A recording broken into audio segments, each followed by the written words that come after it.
Bonjour, bienvenue sur Compromis Express TV, j'espère que vous allez bien. Eh ben, moi aussi, je suis très content de vous retrouver. Alors, je remercie toutes les personnes qui ont commandé l'ouvrage dernièrement et qui bénéficient de mon coaching et mon accompagnement permanent, puisque je le rappelle, encore une fois, ce n'est pas simplement l'ouvrage, mais également mon assistance par téléphone via WhatsApp, puisque je suis également à l'étranger. Donc, voilà, vous avez votre coach. En permanence avec vous. Si vous avez un coach au sein de votre réseau qui n'est pas efficace, vous lui dites d'aller au cinéma. Voilà, ne perdez pas de temps, il faut être actif et proactif et dynamique et rigoureux dans l'immobilier si on veut y aller. Alors, je le rappelle encore une fois, n'hésitez pas, vous m'envoyez un mail à compromisexpressfrance@gmail.com, comme c'est indiqué ici derrière. Voilà, vous posez vos questions et vous mettez vos coordonnées. Voilà, c'est plus simple parce que comme ça, je peux éventuellement faire le lien entre savoir dans quel réseau vous êtes, quel département, quelle ville, et je peux répondre plus facilement à vos questions. Bon, les petits curieux, les machins, consultez d'autres personnes sur YouTube qui s'amusent à vous faire des petites thématiques vidéo bidons sur le monde de l'immobilier alors qu'ils n'ont pas d'expérience. Si vous avez, voilà, moi j'ai pas le temps. J'ai pas le temps. Je préfère garder mon temps à coacher des gens qui ont envie de réussir dans l'immobilier parce qu'ils démarrent ou qui ont envie de se repositionner parce qu'ils sont en difficulté et ils ont envie d'y aller à fond. Puisque aujourd'hui, c'est effectivement un métier difficile où il faut y aller. Voilà, faut pas. Hein. Bon, et ça nécessite quand même du mental. D'ailleurs, on me demandait quelles sont les qualités requises pour être un bon négociateur immobilier. Bon, ça c'est vachement subjectif. En tous les cas, ce qui est sûr, c'est qu'il faut le mental, la pugnacité, être un commercial, les aspects commerciaux quand même, hein, pas être timide, bon voilà. Il faut de la rigueur, être organisé et aimer le contact client. Ah, ça c'est déjà la base. Et avoir envie de visiter des biens immobiliers. Si vous avez un attrait pour la visite de biens immobiliers, de rencontrer des gens, vous rentrez dans leur vie personnelle, là c'est intéressant. C'est intéressant puisque c'est un échange. Voilà, d'où la complexité de ce métier aussi. Voilà, dans tous les cas, et bien sûr une grande motivation et avoir envie de gagner de l'argent, ça va de soi. Si vous allez dans l'immobilier et que vous n'avez pas spécialement d'intérêt pour le gain, honnêtement, vu la complexité du métier, contrairement à ce que les gens y pensent, je vous déconseille d'y aller si c'est juste pour vous amuser un petit peu, puis parce que vous pensez, comme beaucoup, que c'est juste faire des visites d'appartements ou de maison pour gagner 5 ou 8 ou 10 000 euros par mois. Ce n'est pas vrai, c'est fini, c'est révolu. Aujourd'hui, il faut travailler, il faut analyser ces annonces, il faut chercher exactement, il faut faire de l'analyse, il faut faire plein de choses. Voilà. Alors, je vais répondre à une question qu'on m'a demandé par email. On me soumet une thématique à quelqu'un qui est, je ne citerai pas son nom, à quelqu'un qui est dans les Hautes-Alpes et qui travaille en tant qu'agent co indépendant dans une toute petite agence, ce qui est souvent le cas majoritairement sur le marché de la transaction immobilière. Vous avez souvent des toutes petites structures avec le patron et un ou deux négociateurs immobiliers.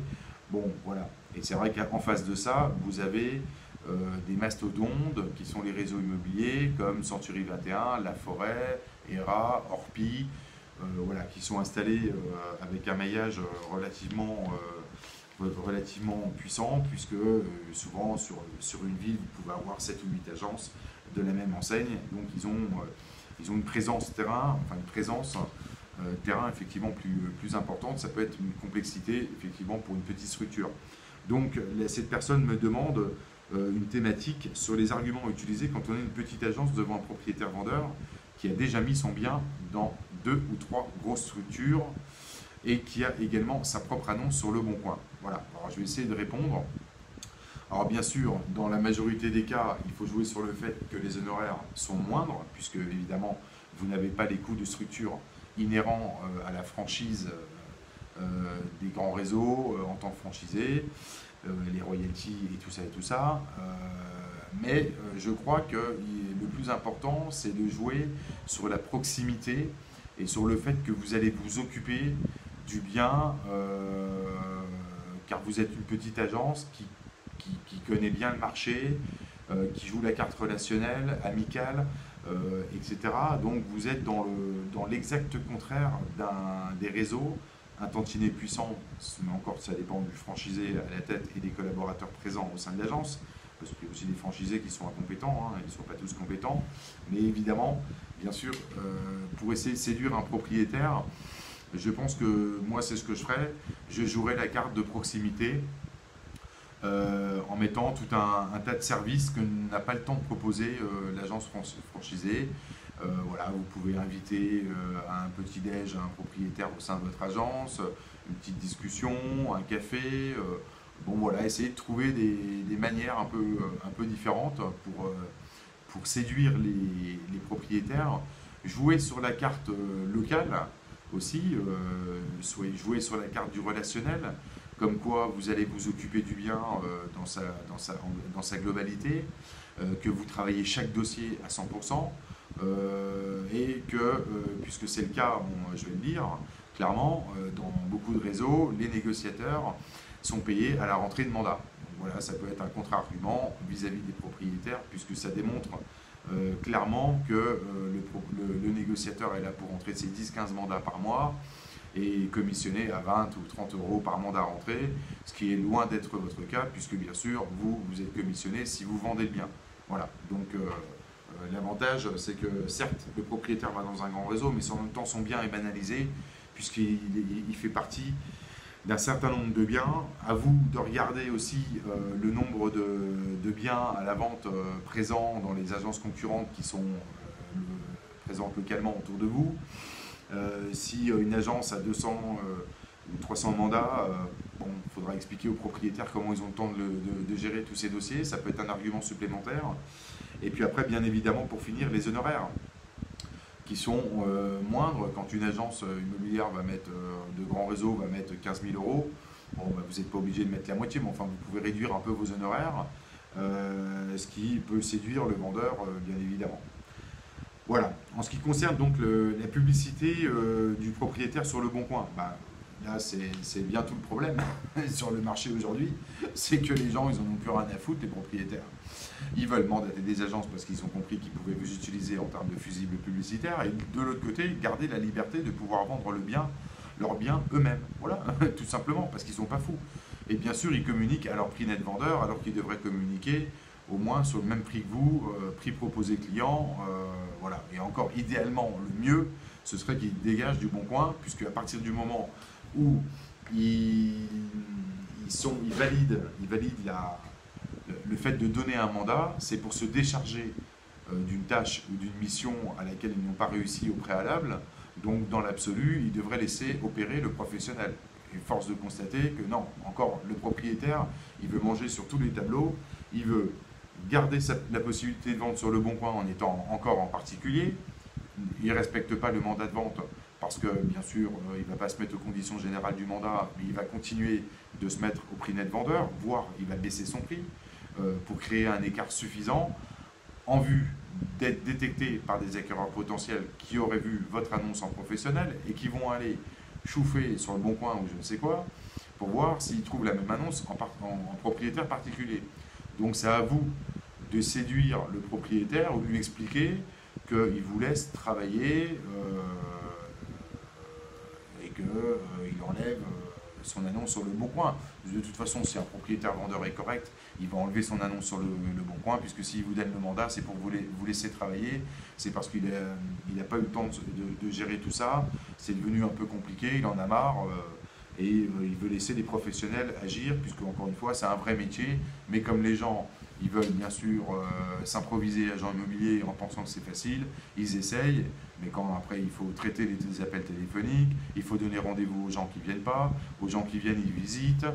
Ils pensent faire une offre, parce que celui qui visite en particulier, il n'a rien d'autre à dire que ça m'intéresse, je vais vous faire une offre.